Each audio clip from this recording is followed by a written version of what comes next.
We talk to AI all the time now, right? We ask it questions, we get it to write stuff for us, and it just seems to get it. It feels like it actually understands us. But how on earth is that even possible? Well, today we are going to pull back the curtain on this little piece of modern magic. I mean, this is the big question, isn't it? How can a bunch of code and silicon actually grasp the crazy nuance of human language? You'd think the answer would be super technical, maybe something totally out of reach. But the core idea? It's actually something we see happen every single day. Yup, you heard that right. The whole process behind these incredibly advanced AIs is basically modeled on the most natural learning system we know of, a kid's brain when they're learning to talk. It's not about memorizing a bunch of boring rules. It's all about observing the world and just figuring out the patterns. Okay, so let's actually put these two learning methods side by side. This is where it all really starts to click. Think about it. A little kid's dataset is everything around them. They see a dog, they hear it bark, they feel its fur, and they connect all of that to the word dog. Well, an AI does the exact same thing, but its world is basically the entire library of human civilization. We're talking books, articles, websites, conversations, pretty much everything we've ever bothered to write down. And here's the really wild part.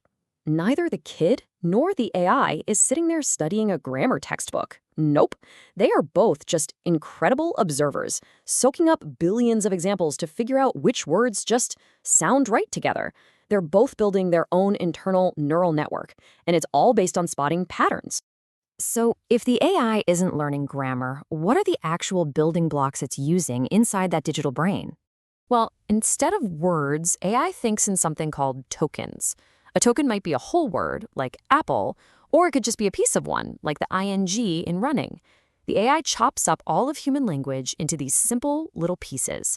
But what it does with them, that's where the real genius is. And this right here, this is the secret. The AI doesn't understand things with feelings or consciousness like a person does.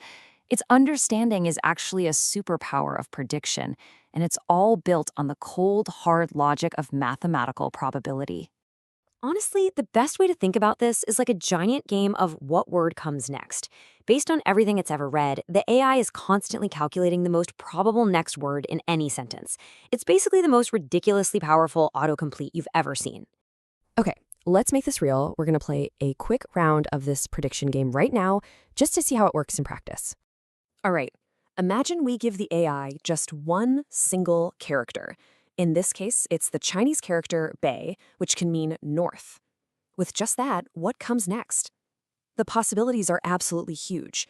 The AI is kind of in the same boat we would be. It has to guess from countless different paths it can take. But now watch this. We add a second character, and together they form the word Beijing, the city Beijing. Instantly, the number of likely next words just shrinks dramatically. Your brain does this, and the AI's brain does it too. It immediately starts thinking about things related to the city, weather, capital, population.